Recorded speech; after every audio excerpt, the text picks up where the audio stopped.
BNP তার অবস্থান পরিষ্কার করেছে। বিএনপি একমাত্র দল যারা কোনো ডিনাইলে থাকে না, অর্থাৎ আমাদের ভিতরে যদি কেউ অন্যায় করে তার বিরুদ্ধে আমরা ব্যবস্থা গ্রহণ করি। এই উদাহরণ একমাত্র বিএনপি দেখেছে। এটি বাংলাদেশ জাতীয়তাবাদী দল এবং অন্য দলের সাথে এটি হচ্ছে অন্যতম সবচেয়ে বড় পার্থক্য। অর্থাৎ আমরা কোনো অন্যায়কারীকে প্রশ্রয় দিতে চাই না। নিশ্চয়ই আপনারা দেখেছেন বিএনপি একটি বিশাল দল। সমগ্র বাংলাদেশের মানুষ জানে বিএনপি একটি বিশাল দল। স্বৈরাচার সরকারের সময় যে খুনি স্বৈরাচার যারা পালিয়ে গেছে এই দেশ থেকে, তাদের সময়ে বিএনপির লক্ষ লক্ষ নেতাকর্মীর নামে মিথ্যে গায়েবী মামলা দেওয়া হয়েছিল। আমি নিশ্চিত আজকে আমার সামনে যে সকল ১৬১৬ জন কাউন্সিলর বসে আছেন, আপনারা এই ১৬১৬ কাউন্সিলরের মধ্যে বোধহয় এমন কেউ বাদ নেই যার নামে না হলেও একটি মিথ্যে মামলাও নেই। নিশ্চয়ই এখানে উপস্থিত প্রায় প্রতিটি মানুষের নামে মিথ্যে মামলা, এই যে প্রায় সকলেই আপনারা হাত তুলেছেন, মিথ্যে মামলার সাক্ষী আপনারা বহন করে বেড়াচ্ছেন। ৬০ লক্ষ নেতাকর্মীর নামেই মিথ্যে মামলা হয়েছে। পৃথিবীতে বহু দেশ আছে যাদের জনসংখ্যাই ৬০ লক্ষের কম।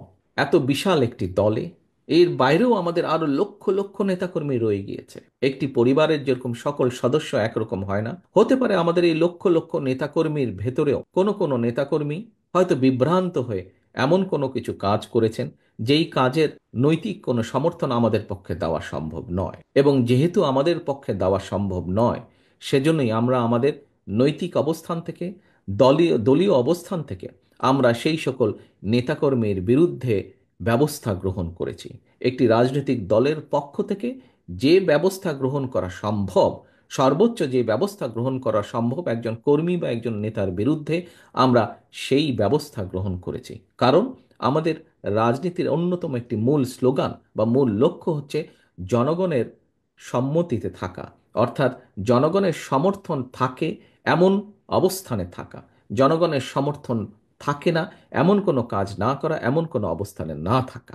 আমরা আমাদের বহু নেতাকর্মী, বেশ অনেক নেতাকর্মীর বিরুদ্ধে ব্যবস্থা গ্রহণ করেছি যারা দলের এই অবস্থান থেকে সরে গিয়ে কোনো অনৈতিক কাজ করেছেন। কিছু কিছু সংখ্যক লোক, কিছু সংখ্যক ব্যক্তি এটিকে দলের দুর্বলতা হিসাবে উপস্থাপনের চেষ্টা করছে। আমরা পত্রপত্রিকার মাধ্যমে দেখছি, বিভিন্ন বক্তব্যের মাধ্যমে দেখছি। আজকে আমার নেতৃবৃন্দ, এখানে যারা সহকর্মীবৃন্দ, আপনারা যারা উপস্থিত আছেন, আপনাদেরকে এবং আপনাদের মাধ্যমে সমগ্র বাংলাদেশে ছড়িয়ে ছিটিয়ে থাকা আমাদের লক্ষ কোটি নেতাকর্মীর উদ্দেশ্যে আমি একটি কথা বলবো। যারা এই কথাটি বলে অন্য কিছু হাসিলের চেষ্টা করে, দয়া করে সকলকে বলে দিবেন যে বিএনপি বিএনপি তার অবস্থান পরিষ্কার করেছে। বিএনপি একমাত্র দল যারা কোনো ডিনাইলে থাকে না, অর্থাৎ আমাদের ভিতরে যদি কেউ অন্যায় করে তার বিরুদ্ধে আমরা ব্যবস্থা গ্রহণ করি। এই উদাহরণ একমাত্র বিএনপি দেখেছে। এটি বাংলাদেশ জাতীয়তাবাদী দল এবং অন্য দলের সাথে এটি হচ্ছে অন্যতম সবচেয়ে বড় পার্থক্য। অর্থাৎ আমরা কোনো অন্যায়কারীকে প্রশ্রয় দিতে চাই না। আমাদের সামনে যদি কোনোভাবে কেউ উপস্থাপন করতে সক্ষম হয় অথবা প্রমাণিত হয় যে আমাদের কোনো সহকর্মী কোনো অন্যায় করেছে, যা সমাজের মানুষের কাছে এবং সামাজিকভাবে হোক, রাজনৈতিকভাবে হোক, যে কোনো দৃষ্টিকোণ থেকেই হোক না কেন, যা গ্রহণযোগ্য নয়, তাকে আমরা সমর্থন দেই না, তার বিরুদ্ধে আমরা ব্যবস্থা গ্রহণ করি। এটি অন্য রাজনৈতিক দলের সাথে বাংলাদেশ জাতীয়তাবাদী দলের পার্থক্য। কাজেই বিএনপির অমুক লোক এটা করেছে, তমুক লোক এটা করেছে, দয়া করে এসব কথা বলে বিভ্রান্ত করার চেষ্টা করবেন না। আমরা সকল সময় অন্যায়ের বিরুদ্ধে আমাদের কাজে, আমাদের কথায় সবসময় আমরা চেষ্টা করেছি এটা প্রমাণ করতে।